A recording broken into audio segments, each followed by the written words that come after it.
Now, for those of you who follow the show, you would know that sweet Lynn Sloneker and I have this little thing going on where I always wind up playing something before she walks in.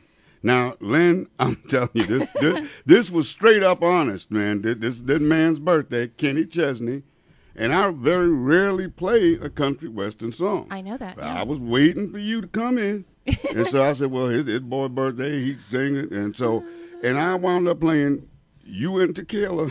Make me Make crazy. Me crazy. There you go. And here you come walking in. I like it. So We're going to go with it. There's something going on. There's something going on here.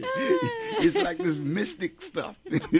I know, it's spring. Good morning. Lynn Sloneker's in the house going to do the education thing. How you doing today? Not too bad. City of Hudson is ripping up the 500 block of State Street. Ooh. Traffic alert. Ooh, that's your block. I know. It's going to stop all the speeders, at least for a few days. But Is it a bit noisy? They're not working at night, though, so. Yeah, not at night, but they showed up around 7:45, started digging, and when I left home, there were a bunch of guys staring down into a big hole. Yes. I guess there's a sinkhole under there, so, yeah. So all right. we'll see if my house is still there when I get home. I don't want to read about you in the Register Star. Exactly.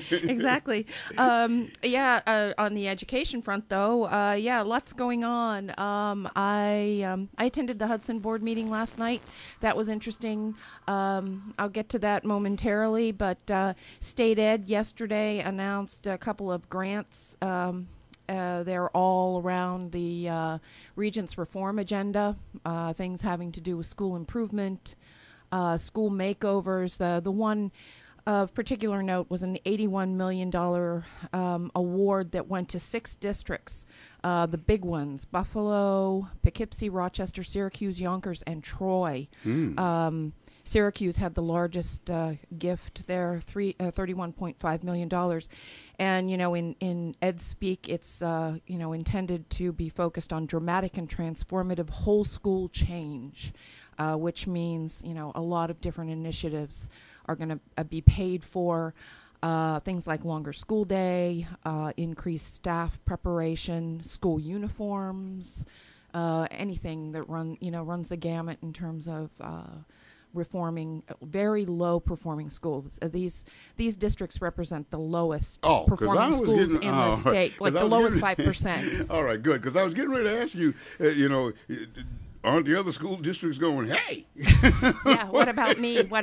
Yeah, this is very, very specialized kind of support and aid. Because I'm sitting there going, there's got to be a closer. Okay. Yeah, so exactly. That's why these schools are getting this. All right. Yeah. Very good. So that was the news yesterday. As far as the news in Albany, I think the plan as it now stands is for the legislature to vote on the budget on Thursday.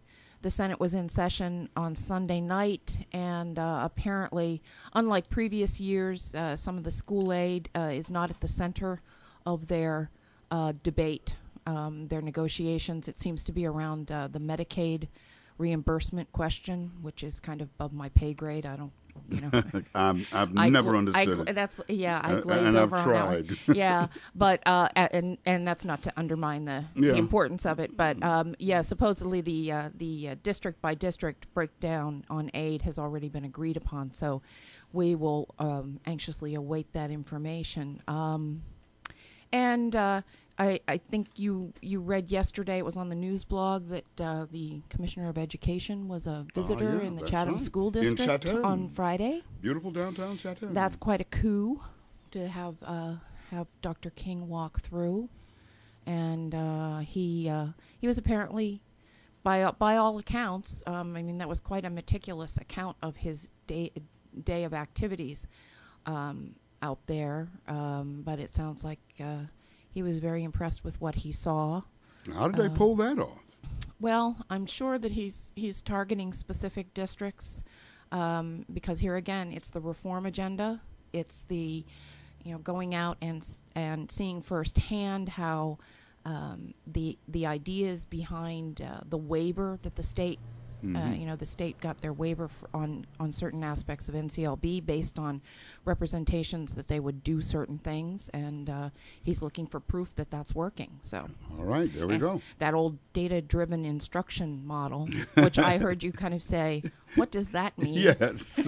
That's the sort of thing where you keep track of how the kids in your classroom are or in your school are performing, and then you adjust instruction based on what you gather from the data. That's correct. Very simply put, and I realize that was an oversimplification for all of those teachers and principals out there, but basically that's what it is.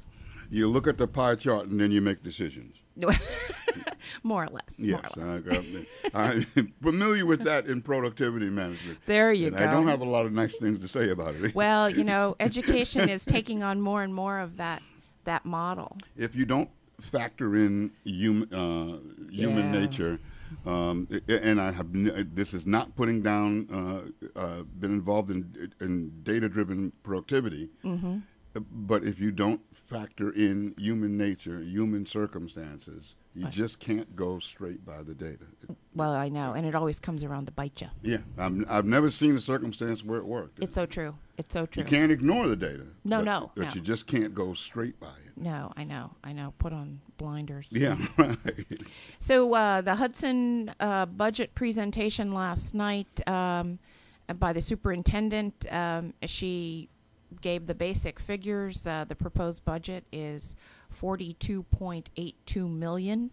That's a budget to budget increase, as they like to say, of roughly 1.3 million. It's 1,275.56. They did not.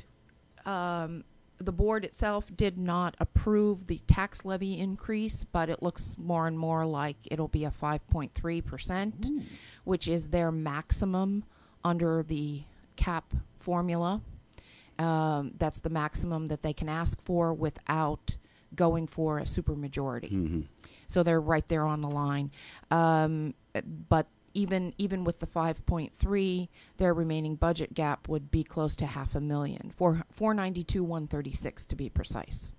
Wow. So they're projecting cuts of 8 to 10 positions. So yeah, they're going to have to find a way to get that $500,000. Yeah, exactly. So the budget committee of the board is apparently meeting next week, and they will bring back to the full board at their meeting on April 8th the recommendation for the actual tax levy increase that they will ask for, and the board will vote to adopt the budget on the 8th. And that's where there is a one more, what they're been calling a community conversation on the budget development. Actually, it's more of a tutorial on the 2% tax cap and the issues related to funding formulas and the basic structure of the budget. There's one happening tomorrow night, the 27th, 6 o'clock at TSL, Time and Space Limited, on Columbia Street in Hudson, if anybody is still interested in hearing the presentation. Yeah, well, it's your money. Yep, that's exactly right. It's your money. And I think, everybody's, chewing their knuckles hoping for passage because contingency isn't pretty. Mm-hmm. So, but that's really about it. I'm working on, I'm due for a phone call with Mary Fassett, the superintendent of Cairo Durham. And like to set up a time for her to come into the studio. We'll be talking to her hopefully within the next week, talk about sort of things in general. She's new to that district, so I'd love to hear her thoughts about being in a small rural district in New York State these days. And to remind everyone, Cairo Durham is the one going through the changes with the Princeton program. That's right. Yeah, the Princeton plan, a realignment of their elementary grades. And I'm sure we'll talk about that. Oh, so that should be very interesting. Yeah, so I will let everybody know when that's going to happen, but I'm very excited about the possibility of having her on the radio. Well, we are endeavoring to get more and more local people. That's right. Local.